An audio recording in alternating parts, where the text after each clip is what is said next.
قرآن کریم ایمان والوں سے کہہ رہا ہے یا ایھا الذین آمنوا استعینوا بالصبر والصلاۃ، اگر کوئی مشکل پیش آ جائے تو اللہ سے مدد مانگو. اور اللہ سے مدد کیسے مانگنی ہے؟ بالصبر والصلاۃ. نمبر 1 صبر کرو، نمبر 2 پھر نماز پڑھو. بڑی سے بڑی تکلیف آ جائے، اللہ ہم سب کی حفاظت فرمائے، بس ایک تو نماز پڑھ لیں اور دوسرا صبر کر لیں اور اپنے اللہ سے کہہ دیں یا اللہ تیرا حکم تھا نماز، میں نے پڑھ لی ہے، تیرا حکم تھا صبر، اللہ میں صبر کرتا ہوں، اب اللہ مدد تیرا کام ہے، چونکہ مانگنا ہمارا کام ہے، دینا تیرا کام ہے، مدد ہم نے مانگی ہے، اللہ مدد تو فرما دے. تو یہ انسانیت کا تقاضا ہے، اور ہم تو علماء ہیں جیسے بھی ہیں. نمبر 1 ہم نے خلوت میں نوافل کا اہتمام کرنا ہے. نمبر 2 قرآن کریم کی تلاوت معمول بنا لیں کہ ہم نے قرآن کریم کی تلاوت کرنی ہے. ہمارے شاگرد ہیں اور استاد بھی ہیں اس وقت، مجھے ان کا 2 دن قبل بھی میسج آیا کہ ساجد تلاوت میں کچھ کوتاہی ہو رہی ہے، بس اوقات آدھا پارہ تلاوت ہو جاتی ہے. میں نے کہا اس آدھے پارے کو کئی بار پڑھ لو، اس کو تہجد میں پڑھ لو، اس کو دن کے نوافل میں پڑھ لو، تو وہ آدھا پارہ 1.5 پارے کے اندر تبدیل ہو جائے گا. آدھا پارہ نہیں ہوگا، 1.5 پارہ ہو جائے گا نا. کتنا بہترین ہے. میں علماء کرام سے گزارش کرتا ہوں، اگر آپ اپنے قرآن کریم کو، اگر ہم اپنے قرآن کریم کو پختہ رکھنا چاہتے ہیں تو بہترین طریقہ یہ ہے کہ آپ اور میں، اگر ہم قرآن کریم پختہ رکھنا چاہتے، بہترین طریقہ قرآن کریم کے کچھ حصے کی تلاوت کریں، اس کو پھر دن نوافل اور سنن میں پڑھیں، اور اسی حصے کو رات تہجد میں پڑھیں. آپ دیکھنا کہ قرآن کریم کیسے پختہ ہوتا ہے. ابھی آپ دیکھ لیں کہ رمضان مبارک میں کتنے ماہ باقی ہیں. اگر قرآن کریم کچا ہے اور صحیح پختہ نہیں ہے تو میں گزارش کروں گا ہم 1 پاؤ سے شروع کر لیں. پہلے اس پاؤ کو اچھی طرح یاد کریں، پھر اس پاؤ کے دن کو نوافل اور سنن میں پڑھیں، اسی پاؤ کا رات تہجد میں پڑھیں. 4 ماہ گزر گئے. اس کے بعد پھر آدھا پارہ کر لیں، پہلے دن تلاوت، پھر اس کو سنن نوافل، پھر تہجد میں. 4 اور 2 6 گزر گئے. اس کے بعد پھر 1 پارے پر آ جائیں، پہلے اس پارے کو یاد کریں، پھر سنن نوافل میں پڑھیں، پھر تہجد میں پڑھیں. 7 ماہ گزر گئے. آپ رمضان تک پہنچ جائیں گے. شعبان تک میں نے پہنچا دی ہے، آگے رمضان آ جائے گا. آپ دیکھنا کہ قرآن کریم تراویح میں پڑھنے کا مزہ کتنا آتا ہے، کتنا مزہ آتا ہے. مجھے ایک بات حضرت مزاح یاد آ گئی ہے.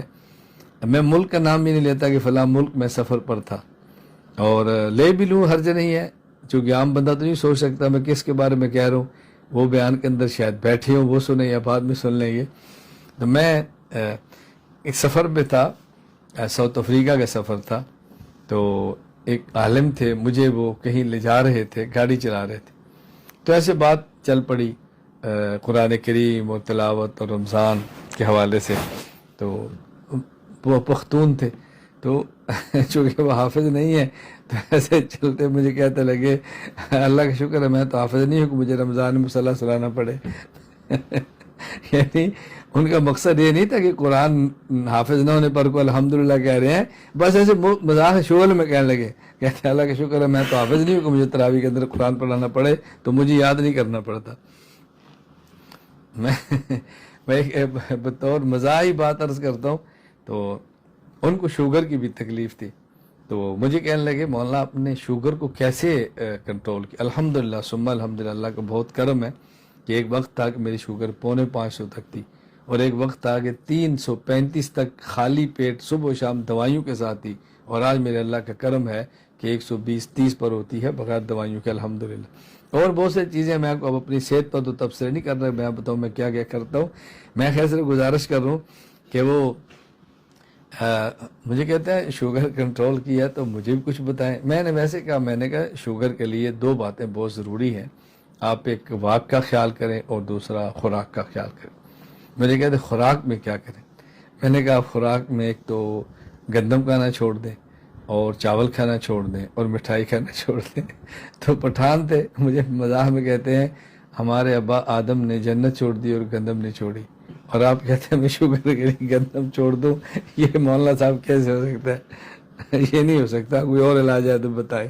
تو خیر ہر آدمی کا اپنا ایک ذوق ہوتا ہے، یہ باتیں وہ محبت میں کہتے ہیں۔ حکیم الامت حضرت تھانوی رحمہ اللہ، مجھے یہاں پر بات یاد آئی، حکیم الامت مجدد المدت مولانا شرف علی تھانوی رحمہ اللہ فرماتے تھے کہ بس اوقات کسی بندے کا شعور اور کسی بندے کی عقل اتنی ہوتی ہے، وہ ایک بات سادگی میں کہہ رہا ہوتا ہے، اس بنیاد اور اس پر کفر کا فتویٰ نہیں لگاتے۔ جس طرح انہوں نے فرمایا نا کہ آدم علیہ السلام نے جنت گندم نہیں چھوڑی لیکن جنت چھوڑ دی، مقصد ان کا یہ نہیں تھا، وہ اتنی بات کی جتنی ان کو سمجھ آ رہی تھی۔ اور حکیم الامت تھانوی رحمہ مستقل اس طرح ایک عنوان قائم کیا ہے کہ انسان مکلف بقدر عقل ہوتا ہے۔ میں نے کچھ اس کی مختصر سی گفتگو اپنی کتاب اصول توحید کے اندر کی ہے، توحید باری تعالیٰ، آپ اس کو دیکھ لیں تو آپ کو لطف آئے گا دیکھ کر، جہاں میں نے وہ جاریہ حدیث جاریہ پر گفتگو کرتے ایک جواب دیا ہے کہ انسان مکلف بقدر عقل ہوتا ہے۔ خیر میں یہ عرض کر رہا تھا کہ ایک تو قرآن کریم کی ہم تلاوت کا اہتمام کریں اور قرآن کریم پڑھیں، ایک حصہ متعین کریں کہ میں نے اس طرح حصہ قرآن کریم کا پڑھنا ہے۔ نمبر 2، پھر اللہ تعالیٰ کا ذکر کریں۔ اگر آپ کا کسی شیخ سے بیعت کا تعلق ہے تو جو وہ فرمائیں آپ ان کی ہدایات کے مطابق ذکر کریں، اور اگر کسی سے بیعت کا تعلق نہیں ہے یا آپ کا مزاج شریف ایسا ہے کہ آپ بیعت کر کے کسی کے تابع نہیں رہنا چاہتے تو پھر 3 تسبیحات کا اہتمام کر لیں، جو میں عموماً اپنے بیعت کرنے والوں کو بھی کہتا ہوں۔ پہلی تسبیح لا الہ الا اللہ، یہ 100 مرتبہ پڑھیں، اور آخر میں 1 مرتبہ پڑھ لیں محمد الرسول اللہ صلی اللہ علیہ وسلم، اور ایک تسبیح استغفر اللہ استغفر اللہ استغفر اللہ، ایک تسبیح آسان ترین اور مختصر ترین درود و سلام صلی اللہ علیہ وسلم صلی اللہ علیہ وسلم صلی اللہ علیہ وسلم، یہ سب سے عام ذکر ہے۔ اور اس کے فوائد کیا ہیں؟ جب ایک انسان کلمہ طیبہ پڑھتا ہے تو گویا اس کا ایمان کا محل بن جاتا ہے، اور جب وہ استغفار کرتا ہے تو گویا اس محل کو ریگمار لگا کر گناہوں سے پاک کر دیا جاتا ہے، زنگ اتر جاتا ہے۔ تو جب صلاۃ و سلام پڑھتے ہیں گویا اس کو رنگ کر کے پینٹ کر کے اس کو مزین کر دیا جاتا ہے، تو کتنے فوائد ہیں۔ کلمہ طیبہ پڑھنے سے ایمان کا محل بننا ہے، استغفار کرنے سے زنگ اتر گیا ہے، اور درود پاک پڑھنے سے پینٹ ہو گیا اور مزین محل بن گیا ہے۔ اس سے مختصر بات میں آپ کی خدمت میں کیسے کروں، آپ خود فرمائیں۔